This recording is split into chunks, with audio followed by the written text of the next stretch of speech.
আলোচিত সমালোচিত মিল্টন সমাদ্দার গ্রেফতার, বৃদ্ধাশ্রম ঘিরে প্রতারণার অভিযোগ খতিয়ে দেখা হবে বলছে ডিবি পুলিশ। শ্রমিকের পাওনা থেকে বঞ্চিতকারী আন্তর্জাতিক ব্যক্তিত্ব হলেও ছাড় নয়, মে দিবসের আলোচনায় প্রধানমন্ত্রীর হুঁশিয়ারি। অতি ডানবাম নয়, দেশের মানুষই সরকারের পতন চায়, মন্তব্য মির্জা ফখরুলের। বিএনপির আন্দোলনের ডাক হাস্যকর বললেন ওবায়দুল কাদের। এবং কাল থেকে ক্রমান্বয়ে কমতে শুরু করবে তাপমাত্রা, জানিয়েছে আবহাওয়া অধিদপ্তর। ঢাকার আশেপাশে বৃষ্টির পূর্বাভাস।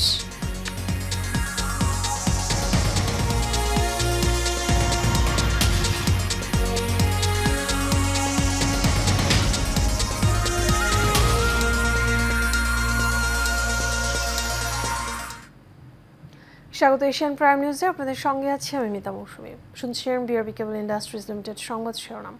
এবারে চলে যাব বিস্তারিত সংবাদে। Child and old age care আশ্রমের চেয়ারম্যান মিল্টন সমাদ্দারকে আটক করেছে ঢাকা গোয়েন্দা পুলিশ ডিবি। সন্ধ্যায় রাজধানীর মিরপুর এলাকা থেকে তাকে আটক করা হয়েছে। বিষয়টি সাংবাদিকদের নিশ্চিত করেছেন ঢাকা মহানগর গোয়েন্দা পুলিশের অতিরিক্ত কমিশনার হারুনুর রশিদ। তিনি বলেন, আটককৃত মিল্টন সমাদ্দারকে মিরপুর এলাকা থেকে আটক করা হয়েছে। বৃদ্ধাশ্রমের নামে তার বিরুদ্ধে অনেক অভিযোগ রয়েছে বলেও জানান তিনি। প্রসঙ্গত, সম্প্রতি বিভিন্ন গণমাধ্যমে প্রকাশিত প্রতিবেদনে মিল্টন সমাদ্দারের বিরুদ্ধে মানুষের অঙ্গ প্রত্যঙ্গ বিক্রি এবং আর্থিক অনিয়মের অভিযোগ ওঠে। এরপরই সামাজিক মাধ্যমে তাকে নিয়ে শুরু হয় আলোচনা সমালোচনা। এটা সে উত্তর দিয়েছে এবং বৃদ্ধা আশ্রমে বৃদ্ধদের চিকিৎসা দেওয়া হয় না বলে গণমাধ্যমে এসেছে। সেটা তাকে জিজ্ঞাসা করা বলে যে আপনি যে 30-25 লাখ টাকা খরচ করেন, টাকা পান কোথায়? এবং নিজেই ডেথ সার্টিফিকেট তৈরি করে ডাক্তারের সিল স্বাক্ষর জাল করে সে নিজেই মিডিয়ার কাছে শেয়ার করেছেন। এবং আমরা এটাও জেনেছি যে সে ইতিমধ্যে 900 লাশ দাফন করলেও 835 সালের সম্পূর্ণ গরমিল কোনো ডকুমেন্টসে দেখাতে পারে নাই। এবং তাকে জিজ্ঞাসাবাদ করলে যে তুমি এগুলি লাশগুলির পিছনে তোমার কারণ কি, লাশগুলি তুমি রাতে দাফন করো। শ্রমিকদের ন্যায্য পাওনা থেকে কেউ বঞ্চিত করলে সে যত বড় আন্তর্জাতিক খ্যাতিসম্পন্ন হোক না কেন, ছাড় দেওয়া হবে না বলে হুঁশিয়ারি দিয়েছেন প্রধানমন্ত্রী শেখ হাসিনা। তিনি বলেন, খেটে খাওয়া মানুষের ভাগ্য পরিবর্তনই আওয়ামী লীগের লক্ষ্য। আওয়ামী লীগ যতবারই ক্ষমতায় আসছে ততবারই শ্রমিকদের মজুরি বাড়িয়েছে। আজ মহান মে দিবস উপলক্ষে আয়োজিত অনুষ্ঠানে কথা বলেন তিনি। কাস্টমারদের রিপোর্টে থাকছে বিস্তারিত।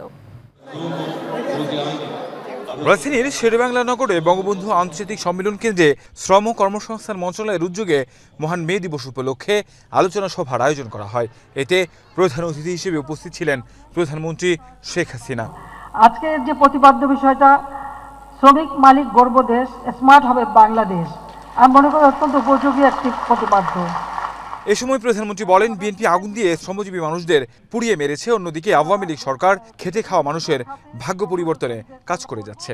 এটা আমাদের জাতির কাছে দেওয়া ওয়াদা, সেটা আমরা করে যাচ্ছি, করে যাব।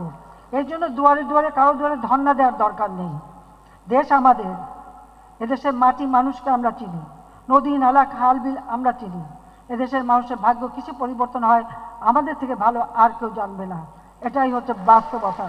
এ সময় শ্রমিকের ন্যায্য পাওনা থেকে বঞ্চিতকারীদের ছাড় দেওয়া হবে না বলে হুঁশিয়ারি দেন সরকার প্রধান। কেউ যদি আমাদের শ্রমিকদের ন্যায্য পাওনা থেকে বঞ্চিত করে, সে যে যত বড়ই হোক না কেন, আন্তর্জাতিক খ্যাতি সম্পন্ন হলেও তাদেরকে আমরা ছাড়ি না, ছাড়বো না। শ্রমিকের পাওনা যথাযথভাবে পরিশোধ করতে হবে, তাদের ভালো মন্দ দেখতে হবে। শ্রমিকদের উপযুক্ত করে গড়ে তোলায় সরকারের লক্ষ্য জানিয়ে প্রধানমন্ত্রী বলেন, 2041 স্মার্ট বাংলাদেশ বিনির্মাণে শিক্ষা দীক্ষায় কেউ পিছিয়ে থাকবে না। কারণ আমরা 8 নির্বাচনে ঘোষণা দিয়েছিলাম ডিজিটাল বাংলাদেশ আমরা করেছি, আর এবারে আমাদের ঘোষণা হচ্ছে 2041 সালের মধ্যে স্মার্ট বাংলাদেশ গড়ে তুলব। এই ক্ষেত্রে শিক্ষায় দীক্ষায় এবং ট্রেনিংয়ে, কারিগরি শিক্ষায় আমাদের কেউ পিছিয়ে থাকবে না, সেটাই আমাদের লক্ষ্য। কাউসার আহমেদ, এশিয়ান টেলিভিশন, ঢাকা। ন্যায্য মজুরি এবং 8 ঘন্টা কাজের সময় দিলেও এখনও দাসত্ব থেকে মুক্তি মেলেনি শ্রমিকদের। জীবন সংগ্রামে ভাগ্যের চাকা ঠেলতে ক্লান্তিহীনভাবে তারা ছুটে চলছেন পরিবার পরিজনের মুখে দুবেলা আহার তুলে দিতে। হিমশিম খাওয়া এই মানুষগুলোর মধ্যে রয়েছে মজুরি বৈষম্যের তীব্র আক্ষেপ। শহীদুল হক জীবনের ক্যামেরায় রকিব মানিকের রিপোর্ট। 150 বছর আগে শিকাগো শহরে কর্মঘণ্টা 8 ও ন্যায্য মজুরির দাবিতে আন্দোলন হলেও এখনও রয়েছে মজুরি বৈষম্য।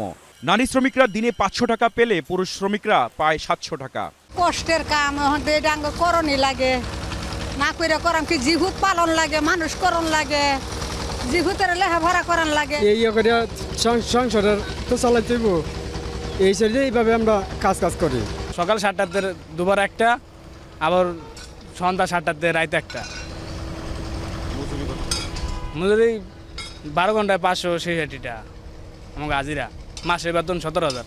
তীব্র রোদ উপেক্ষা করেই কাজ করেন কর্মক্ষেত্রে। মাথার ঘাম আর পায়ের ঘাম এক হয়ে যায় অনেক ক্ষেত্রেই, তবুও ক্লান্তি নেই তাদের। এই ছেলেরা কাজ কাম ভালো হয় নাই, কাজ কাম করে ফেলে না।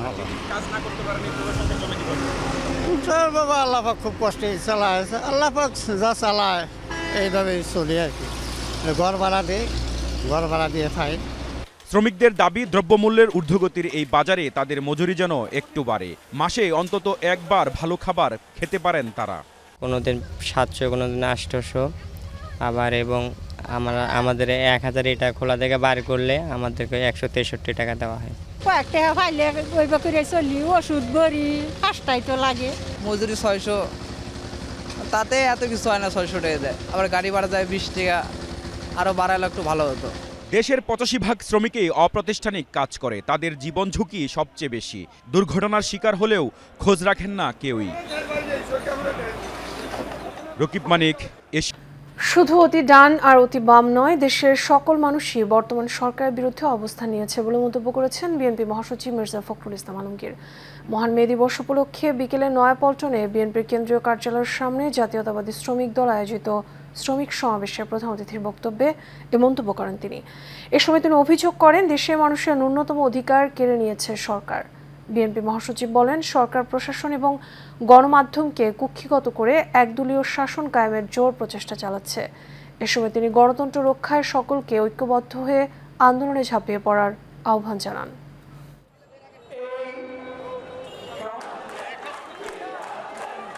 সমস্যাটা ওই জায়গাতেই যে আপনারা সেটা বুঝতে পারেন না যে কি ঘটেছে, অথবা বুঝেও না বোঝার ভান করেন। আজকে শুধু অতি বাম অতি ডান নয়, আজকে সমগ্র বাংলাদেশের, কিছুক্ষণ আগে সালাম বলছে, সমস্ত মধ্যপন্থী শুধু নয়, সব মানুষ যে কোনো পঞ্চায়েত হোক, তারা মনে করছে যে এই সরকারের আমলে তাদের ন্যূনতম যে অধিকার, সেই অধিকারটুকু কেড়ে নেওয়া হয়েছে।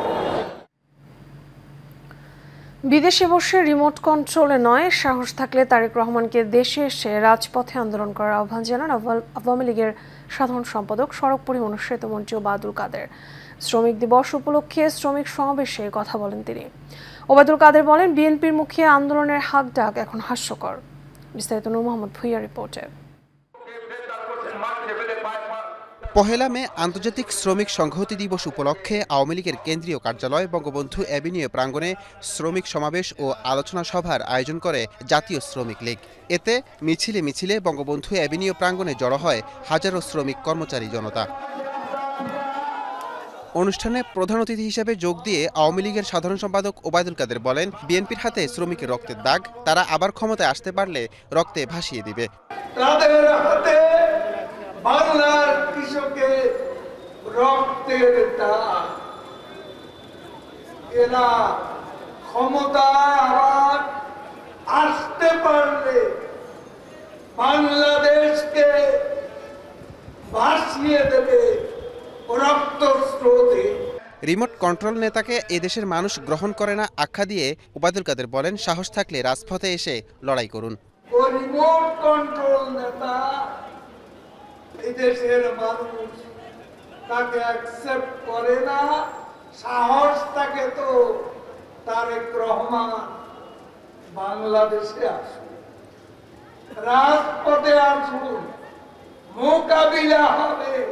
এ সময় আওয়ামী লীগ সাধারণ সম্পাদক আরো বলেন, মধ্যপ্রাচ্য নিয়ন্ত্রণ এখন আর যুক্তরাষ্ট্রের কাছে নেই, তা নিয়ন্ত্রণ করছে ইসরায়েল।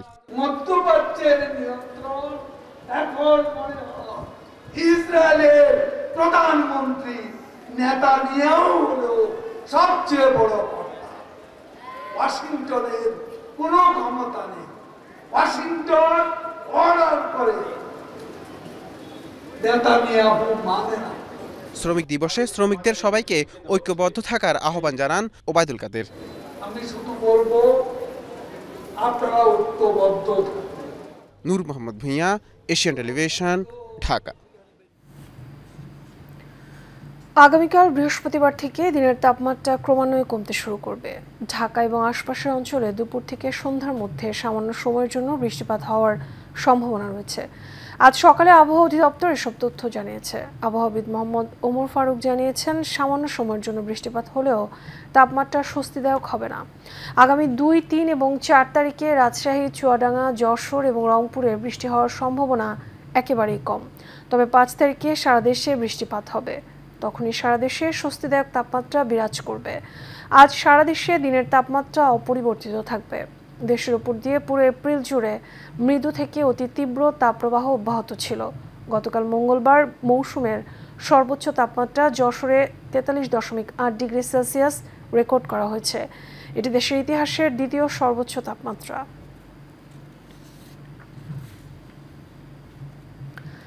ছাত্রলীগের সাবেক নেতা মোহাম্মদ আবিরকে আহ্বায়ক করে 31 সদস্য বিশিষ্ট খিলগাঁও থানা কমিটি ঘোষণা করেছে বঙ্গবন্ধু সৈনিক লীগ।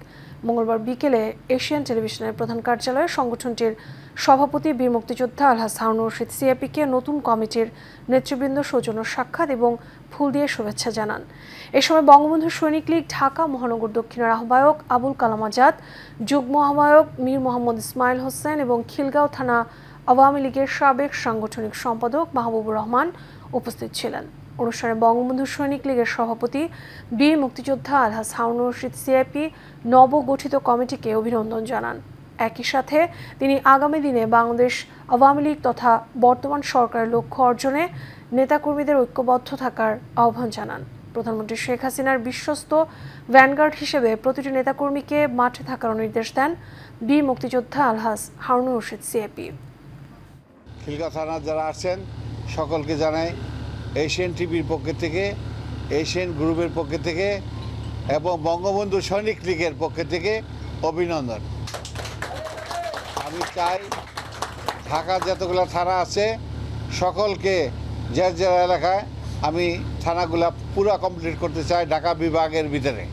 বঙ্গবন্ধু সৈনিক লীগ যারা আছে সকলে ভাই বোনেরা আমরা একের সাথে এক মিলে কাঁধে কাঁধ মিলে এগিয়ে যাব এই মাননীয় প্রধানমন্ত্রীর হাতকে শক্তিশালী করার জন্য। আওয়ামী যুবলীগের চেয়ারম্যান শেখ ফজলে শামস পরশ বলেছেন, বর্তমান সরকার শ্রমিকদের জন্য যা করেছে অন্য কোনো সরকার তা করতে পারেনি। তিনি বলেন, শেখ হাসিনা বিশ্বাস করেন এদেশের খেটে খাওয়া কর্মজীবী মানুষরাই আমাদের সব শক্তির উৎস। জাতীয় শ্রমিক দিবস উপলক্ষে ঢাকা মহানগর যুবলীগ দক্ষিণের উদ্যোগে শ্রমজীবী মানুষের মাঝে সুপেয় পানি, তরমুজ, স্যালাইন এবং সচেতনতামূলক লিফলেট বিতরণ অনুষ্ঠানে এসব কথা বলেন তিনি। যুবলীগ চেয়ারম্যান বলেন, শ্রমজীবী মানুষের অধিকার আদায়ের সংগ্রামের মাধ্যমে বাংলাদেশ আওয়ামী লীগের জন্ম। বাংলাদেশ আওয়ামী লীগ সবসময় দেশের শ্রমজীবী মানুষের অধিকার আদায়ের জন্য সংগ্রাম করেছে, কথা বলেছে। শ্রমিকদের অধিকার আদায়ের জন্য যুগান্তকারী কাজ করেছে বর্তমান সরকার বলেও জানান তিনি।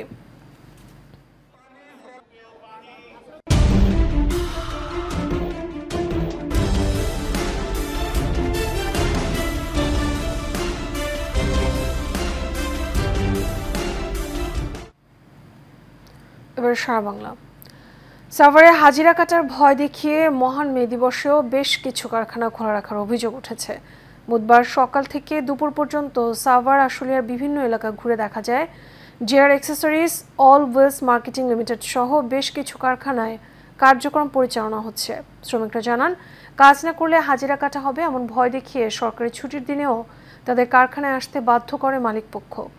এ বিষয়ে কলকারখানা অধিদপ্তরের কর্মকর্তারা জানান, মে দিবসে কারখানা খোলা রাখার বিধান নেই।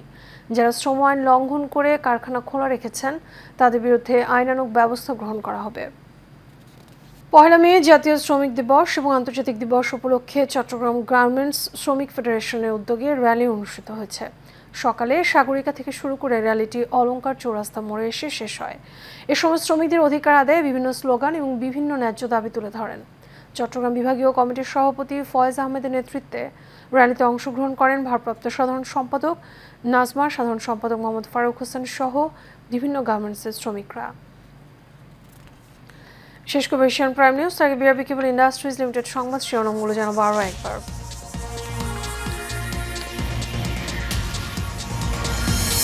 আলোচিত সমালোচিত মিল্টন সমাদ্দার গ্রেফতার, বৃদ্ধাশ্রম ঘিরে প্রতারণার অভিযোগ খতিয়ে দেখা হবে বলছে DB police.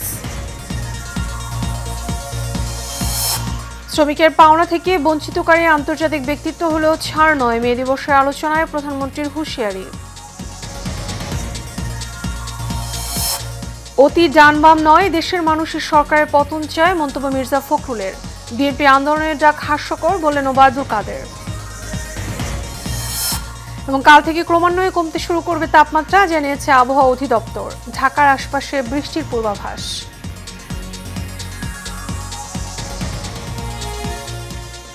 Asian prime news এ পর্যন্তই। আমাদের পরবর্তী সংবাদ দেখার আমন্ত্রণ রইল। এতক্ষণ সাথে থাকার জন্য ধন্যবাদ সবাইকে।